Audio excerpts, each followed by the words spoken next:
Sometimes one missing message can own your entire day. You wake up and check your phone before your feet touch the floor. Nothing. You tell yourself you were only checking the time, but you know exactly whose name you hope to see. Maybe they disappeared after weeks of talking. Maybe a friendship ended without an honest conversation. Maybe someone hurt you, left, and never admitted what they did. So you wait for closure. One explanation, one apology, one final conversation where the ending finally makes sense. You imagine the message arriving and your body relaxing. Finally, you think, now I can move on.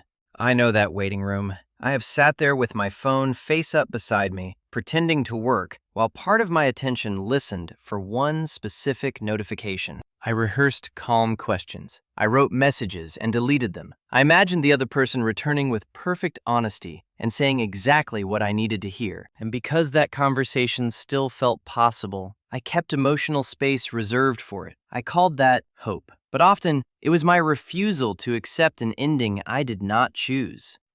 The bargain in my head was simple. Give me the answer first, and then I will continue my life. But that bargain gives another person enormous power. They do not only own their decision, they begin owning your next chapter. Closure sounds like information. What happened? Why did you change? Was any of it real? Did I matter? Those are human questions. Wanting answers does not make you weak, dramatic, or desperate. Sometimes you genuinely deserve an explanation, but deserving an answer and receiving one are different realities. If your peace requires someone else to become honest, self-aware, brave, and available, your peace is waiting on a person you cannot control.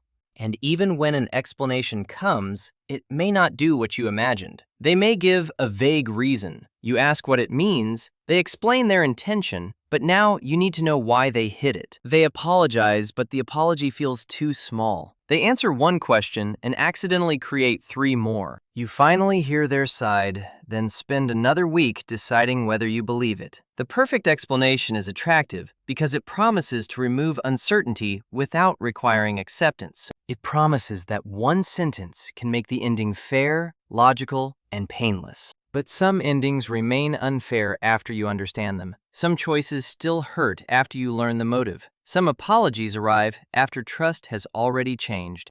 Information can help. It cannot guarantee peace. Sometimes the behavior is the clearest answer available. They stopped showing up. They avoided the conversation. They broke the agreement. They chose silence when honesty was possible. That does not tell you every reason inside their mind, but it tells you what they were able or willing to offer. You do not need complete understanding to make a complete decision. That is the shift. Closure is not a magical feeling another person places in your hands. Closure is ending the negotiation with what already happened. It is saying, I may never like this ending. I may never know every reason, but I will stop treating the missing answer as a command to remain here.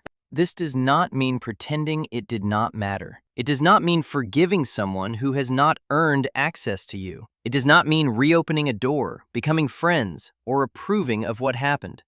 It means the event is no longer allowed to keep your life in draft mode. Here is the process I use when I notice myself waiting. First, name exactly what you want from them. Do not write closure. That word is too large. Write the actual missing thing. I want an apology. I want to know why they left. I want them to admit I was not imagining the distance. I want proof that I mattered. Specific language reveals the emotional contract hidden inside the waiting. Second, separate the answer you want from the facts you already have. The answer you want might be, I was scared, and none of this was your fault. The facts might be, they withdrew, ignored 2 honest attempts to talk, and left you carrying the relationship alone. Facts are not always satisfying, but they are solid enough to stand on. Third, ask the question that changed this for me. Would their answer change my next healthy action? If they gave the perfect explanation tonight, would you return to the same situation? Would you trust the same pattern? Would you abandon the boundary you know you need? Sometimes the answer is yes. New information could change a practical decision. Then a clear conversation may still matter, but often the answer is no. You would still need distance. You would still need to rebuild your routine. You would still need to stop checking, stop chasing, and protect your self-respect. If the next healthy action stays the same, do not postpone it for information that may never arrive. Fourth, take one final real action if one is truly required. Ask the clear question once. Send the necessary message. Return the property. Resolve the shared bill. Make the apology that belongs to you. One real action can close your side of the unfinished business. But do not disguise repeated pursuit as a final action. A fifth message is not closure when the first four already received silence. Silence may be an incomplete answer, but it is complete information about their current willingness to participate. Fifth, end the waiting behaviors. Archive the chat. Remove the shortcut to their profile. Stop asking mutual friends for updates. Put the photograph somewhere you do not revisit every night. This is not a performance for them. Do not post a dramatic quote hoping they notice your absence. The point is to stop building tiny doors back into the same waiting room. Your nervous system may still expect the notification. Your hand may still reach for the phone. That does not mean the decision failed. It means a habit of hope takes time to become a habit of presence. When the urge appears, do not argue with it for 20 minutes. Name it. I am looking for permission again. Then return to something that can answer back. Call the friend who is actually present. Finish the meal. Take the walk. Do the work. Clean the room that belongs to your current life. Attention is how you leave. Not all at once, but one honest return at a time. Sixth, keep the lesson without keeping the door open. Maybe you ignored inconsistency because you wanted potential to become reality. Maybe you avoided asking a direct question. Maybe you trusted words after behavior changed. Take the lesson forward. Do not use it to punish the version of you who did not know yet. You can become wiser without becoming colder.